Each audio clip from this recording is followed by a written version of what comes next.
right so important to so many Americans. But they did it. It's a sad day for the court and for the country. 50 years ago, Roe v. Wade was decided and has been the law of the land since then. This landmark case protected a woman's right to choose, her right to make intensely personal decisions with her doctor, free from the interference of politics. It reaffirmed basic principles of equality, that women have the power to control their own destiny, and it reinforced a fundamental right of privacy, the right of each of us to choose how to live our lives. Now, with Roe gone, let's be very clear. The health and life of women in this nation are now at risk. As chairman and ranking member of the Senate Judiciary Committee, as vice president and now as president of the United States, I've studied this case carefully. I've overseen more Supreme Court confirmations than anyone today, where this case was always discussed. I believe Roe v. Wade was the correct decision as a matter of constitutional law and application of the fundamental right to privacy and liberty in matters of family and personal autonomy. It was a decision on a complex matter that drew a careful balance between a woman's right to choose earlier in her pregnancy and the state's ability to regulate later in her pregnancy. A decision with broad national consensus that most Americans of faith and backgrounds found acceptable, and that had been the law of the land for most of the lifetime of Americans today. And it was a constitutional principle upheld by justices appointed by Democrat and Republican presidents alike. Roe v. Wade was a 7-2 decision, written by a justice appointed by a Republican president, Richard Nixon. In the 5 decades that followed Roe v. Wade, justices appointed by Republican presidents from Eisenhower, Nixon, and Reagan, George W. Bush, were among the justices who voted to uphold the principles set forth in Roe v. Wade. It was 3 justices named by one president, Donald Trump, who were the core of today's decision to upend the scales of justice and eliminate a fundamental right for women in this country. Make no mistake, this decision is a culmination of a deliberate effort over decades to upset the balance of our law. It's a realization of an extreme ideology and a tragic error by the Supreme Court, in my view. The court has done what it has never done before, expressly take away a constitutional right that is so fundamental to so many Americans that had already been recognized. The court's decision to do so will have real and immediate consequences.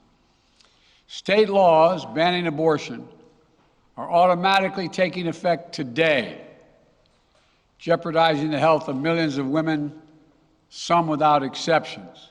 So extreme that women could be punished for protecting their health. So extreme that women and girls who are forced to bear their rapist's child, with the child a consequence. It just stuns me. So extreme that doctors will be criminalized for fulfilling their duty to care. Imagine having a young woman have to carry the child of incest as a consequence of incest. No option. Too often the case, the poor women are going to be hit the hardest. It's cruel. In fact, the court laid out state laws criminalizing abortion that go back to the 1800s as rationale. The court literally taking America back 150 years. This is a sad day for the country, in my view. But it doesn't mean the fight's over. Let me be very clear and unambiguous.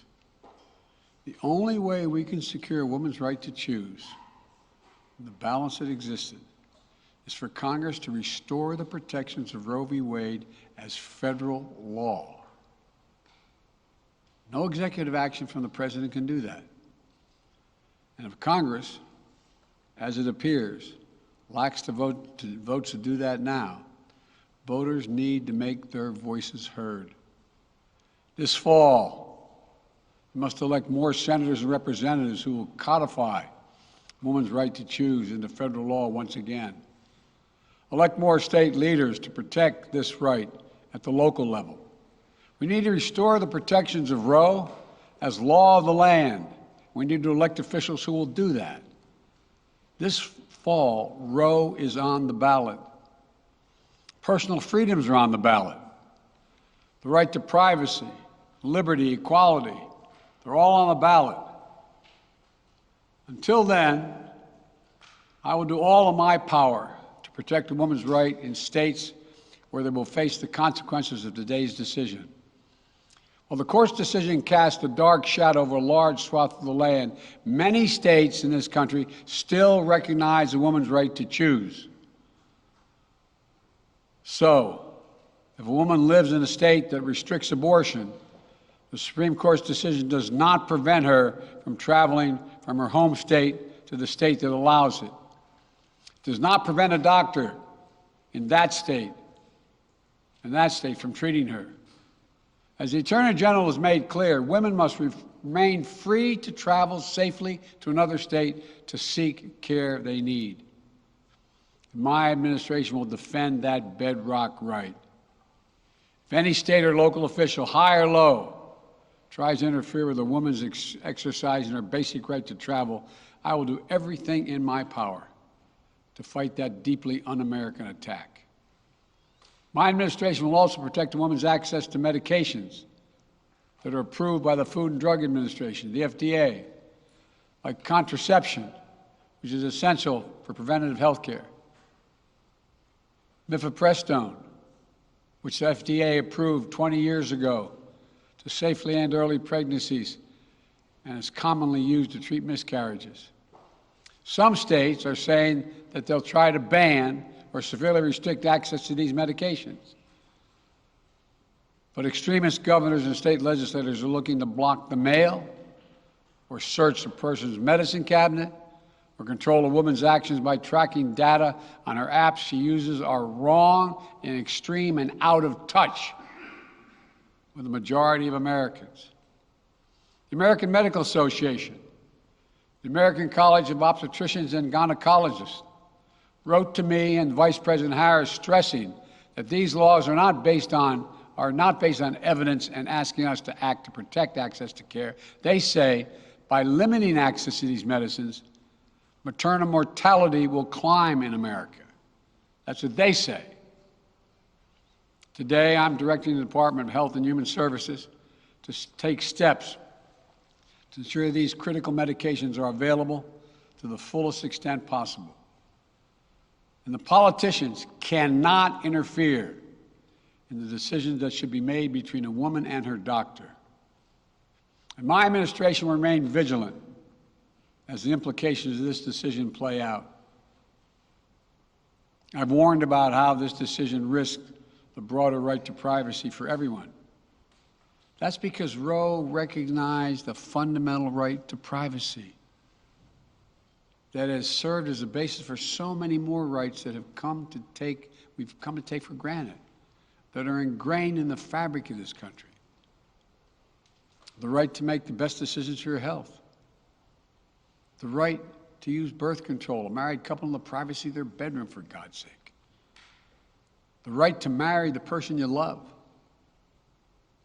Now, Justice Thomas said as much today. He explicitly called to reconsider the right of marriage equality, the right of couples to make their choices on contraception. This is extreme and dangerous path the court is now taking us on. Let me close with 2 points. First, I call on everyone, no matter how deeply they care about this decision, to keep all protests peaceful. Peaceful, peaceful, peaceful. No intimidation. Violence is never acceptable. Threats and intimidation are not speech. We must stand against violence in any form, regardless of your rationale. Second, I know So many of us are frustrated and disillusioned that the court has taken something away that's so fundamental. I know so many women are now going to face incredibly difficult situations. I hear you. I support you. I stand with you.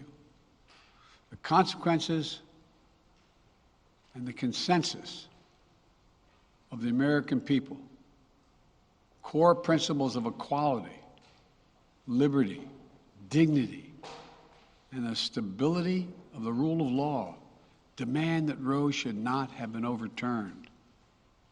With this decision, the conservative majority of the Supreme Court shows how extreme it is, how far removed they are from the majority of this country. They've made the United States an outlier among developed nations in the world. But this decision must not be the final word. My administration will use all of its appropriate lawful powers, but Congress must act. And with your vote, you can act.